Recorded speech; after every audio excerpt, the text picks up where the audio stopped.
Hello, Dr. Renee here, and welcome back to my channel. In this video, we're actually going to talk about adrenal dysfunction in more detail. Now, this is going to be a two-part video series. In this one, I'm actually going to talk about some of the common symptoms of adrenal dysfunction as well as how to test for it. And then in part two, we're going to go a little bit deeper into the different treatments. So, if you're ready, let's go. This is my last two videos. Go give them a watch right now. Pause this video. Go watch them, because I actually go through my personal experience with adrenal dysfunction and how it took me years to get to the correct diagnosis, and then a couple more years to actually finally feel like myself again. And in this video, we're actually going to start by talking about some symptoms of adrenal dysfunction. Now, adrenal dysfunction is controversial. A lot of regular docs, like I used to be, do not believe in adrenal dysfunction because we were educated in medical school about the extremes of adrenal function, including Cushing's and Addison's.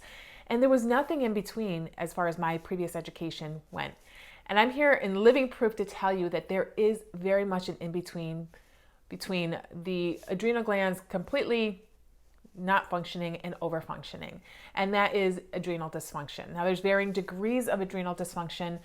A lot of people call it adrenal fatigue, and I had in the past, but adrenal fatigue is really the third stage of adrenal dysfunction, and that's after many years of stress when your cortisol is very low all day long. So let's back up a little bit. We are talking about a gland that's the size of a pyramid on top of your kidneys, and you have two of them. And they produce many other hormones aside from cortisol, but a lot of times we talk about cortisol because that's one of our stress hormones. And we talk about it because nowadays we're chronically stressed. Back in the day, we would have a fight or flight response. A tiger would jump out of a bush. We would either have to fight the tiger or run from the tiger. Either way, we would get a surge of cortisol to give us the energy, mobilize sugar sources to get away from that tiger or fight the tiger. Nowadays, we are fighting the tiger all day long, and that can look different for a lot of people. It can look like a physical stressor in regards to a medical condition. It can look like an emotional stressor, which a lot of people are having right now.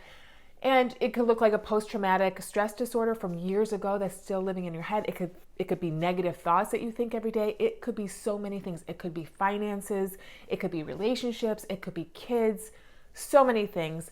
You wake up worrying about it, thinking about it, stressing about it, and you stress about it all day long, and you go to bed, same thing.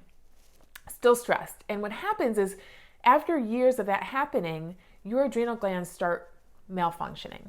And that is in regards to how much cortisol they put out. So some of the common symptoms of adrenal dysfunction can vary throughout the stages.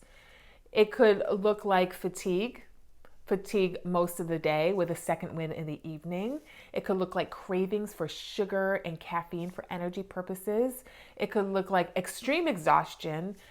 For me personally, it looked like lack of motivation. I didn't have the motivation to do anything, exercise, basically anything other than lay on the couch. It could look like achy joints, brain fog, constipation. It could look like so many things. But I have to say, the most common manifestation of adrenal dysfunction and what I saw across the board was fatigue, and varying levels of fatigue, and usually some sort of sleep dysfunction. And again, my personal experience, I would be fatigued in the morning. I couldn't get out of bed. I was misdiagnosed with depression, which is very common. And I would actually run on empty all day long, looking for sugar and caffeine to get me through the day. And then the evening, I would get wired. And that's when I'd get a little bit of a surge in cortisol, when at night, your cortisol should be low. So essentially, cortisol should be high in the morning to get you out of bed, and it should actually gradually go down throughout the day and be low at night, and let melatonin start coming up, which is your signal for you to go to bed and sleep. And there is this dysfunction in this cortisol throughout the day that gives us varying symptoms. And when I actually looked at my testing, it confirmed that yes, my cortisol was lower in the morning and higher in the evening, giving me those symptoms. So I wasn't making it up, which was so refreshing to see. Because for a while there, I thought it was all in my head. So those are some of the common symptoms, and there are many symptoms. I'm just talking about the ones that I most commonly saw. And essentially, when my clients talk about these symptoms, I don't even need the testing anymore. I can pretty much say, I think you have adrenal dysfunction. And I think in my head, this is what stage you're at. And, there's 3 stages. There's the stage where you're still running from the tiger all the time. Your cortisol is high across the board. And of course, anytime I see that, you want to make sure that it's not Cushing's, because there is a true medical condition of the adrenal glands whereby the adrenals are putting out way too much, not in response to stress, and that needs to be treated differently than adrenal dysfunction. There's the second stage, which is what I had, called wired tired. So essentially I was exhausted and tired in the morning, and I was wired at night when I should be getting ready for bed. And I found that if I didn't go to bed by 10, forget about it. I was up until 12, 1 o'clock in the morning. And the third stage is true adrenal fatigue. And that's when the cortisol is low throughout the whole day. And honestly, it's a progression. And a lot of people don't ask for help or realize they have a problem until they get to that third stage, where they're called lazy. They're called, they're told it's normal because you're getting older, that they can't really do anything. They don't want to do anything, and they just want to lay around all day. And they're just told that's normal, and it's not normal.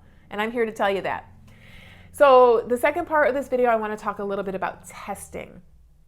Now, yes, you can do cortisol in the blood, but here's a few of my reservations when I do talk about checking cortisol in the blood. Number 1, it does not check for the free hormone. The hormone is bound, so you may not be seeing all of it. Number 2 is, I don't know about you, but when I go get my blood work drawn, my cortisol naturally goes up because a few things. 1, I'm worried it's going to be busy. So many people, I have things to get done. I'm going to be waiting forever in the waiting room. Or here's a story I've heard once. I had a patient who walked into the waiting room, and there was someone there she didn't like, right? And there goes her cortisol. Are you afraid you're going to be late for work and the lab is so busy, right? Or, you hand the lab tech your blood work request, and there's something missing and you have to come back, or there's something missing, they have to call the doctor, whatever. My point is, there's several instances there where your cortisol will most likely go up. Maybe get stuck in traffic on your way to the lab, right? So it's not a very accurate measure, in that there's a lot of external stressors that could have been imposed on you already in the morning that has raised your cortisol. My favorite way of testing cortisol is actually in a saliva. And there's a few reasons why I love testing the saliva.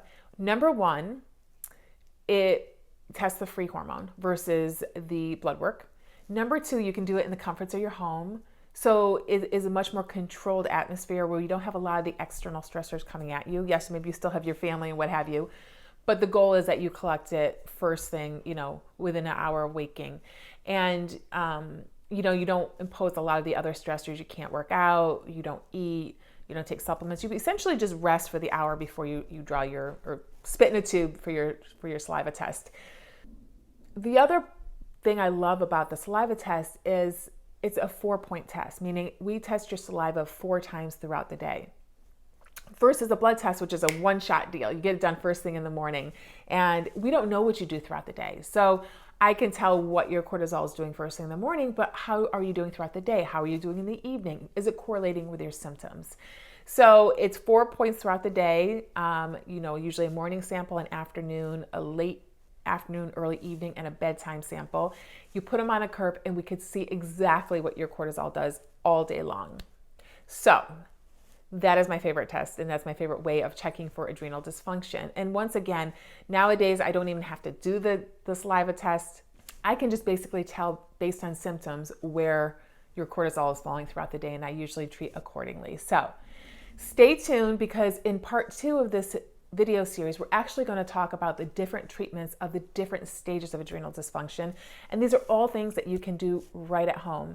And they're all things that you can empirically do, meaning you don't necessarily need testing, that you can try to see if they make your symptoms better and see if they make you feel better. So stay tuned for that. Once again, if you enjoyed this video, please do me a favor and hit the subscribe button. Go ahead and share it, because you don't know who in the world needs to hear this. And hit the like button so it stays in your liked videos, so you can always refer back to it in case you ever come to a point in your life where you think you are experiencing adrenal dysfunction. And I'd love to connect with you further. I do have a free holistic health community on Facebook, Happy, Healthy, Holistic with Dr. Renee. And come follow me on Instagram at Dr. Renee Wellenstein. I give so many health tips on there as well.